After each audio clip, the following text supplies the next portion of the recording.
Kedves testvérek, ebben az évben, 2026-ban, január 18-a és 25-e között imádkozunk közösen a különböző felekezeteknek a képviselőivel, illetve tagjaival a Krisztus hívők egységéért. Ennek a hétnek a mottója egy a test és egy a lélek, amint hogy egy reménységre kaptatok elhívást is. Az Örmény apostoli egyháznak a képviselői állították össze ennek az imahétnek a programját.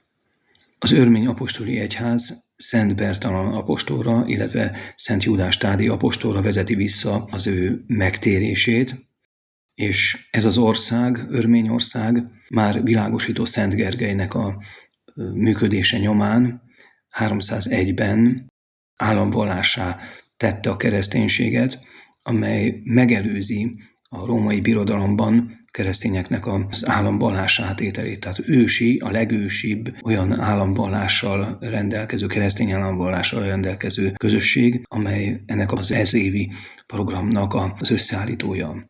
Ők határozták meg az imádságunknak az irányát, sőt, egy olyan örmény egyházi liturgikus rend szerint, amely a reggeli imádság a laudásnak az örmény formáját mutatja számunkra. Ennek a különleges jelentősége abban is áll, hogy a fényre koncentrál, hogy a fény, világosító Szent Gergelynek a működése nyomán is különösen fontos az örmény egyház számára, és ők azt próbálják mindannyiunk számára nyilvánvalóvá tenni, hogy a fény nem csak nekik, hanem nekünk is fontos.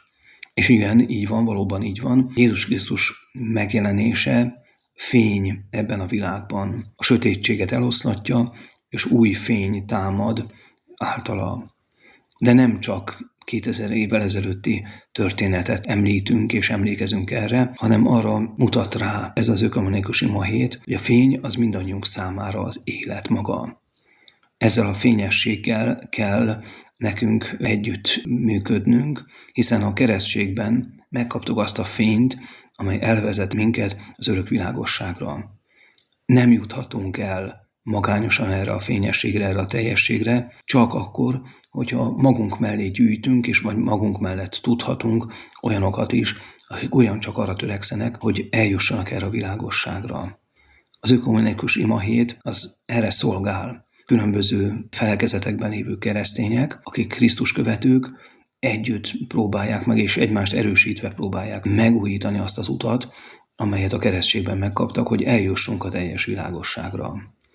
Azért imádkozunk ezen az ökumenikus imahéten, és azért az egységnek és az egynek a hangsúlya az mindenképpen benne van ennek a hétnek az imádságaiban, hogy egy szívvel, egy lélekkel, egy akarattal, egyesült erővel tudjuk Krisztus követni a mai világban, a 21. században. Nem könnyű feladat ez, sőt, talán egyes felekezeteknek külön-külön lehetetlenség volna.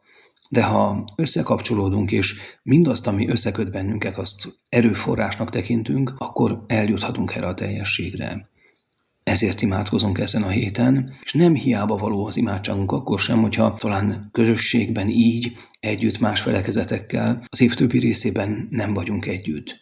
Mégis ez az imahét évről évre figyelmeztet bennünket, hogy a hiteles tanúságtételünk csak akkor lehetséges, hogyha együtt tudjuk Krisztust képviselni ebben a világban.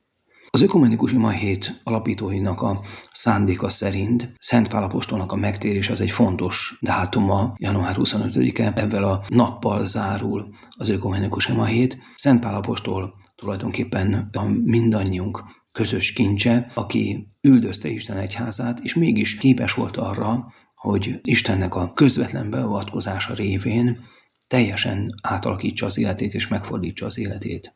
Mi is azt szeretnénk, hogyha átalakulna az életünk, és most már teljesen és igazából Krisztusra hasonlítana. Ezt kérjük ebben az imahétben, és ezért imádkozunk közösen, hogy a megtérésünk az személyesen is szolgálja azt, hogy személyes elköteleződésünk az megerősödjön, és teljesen nyitott legyen Krisztusra.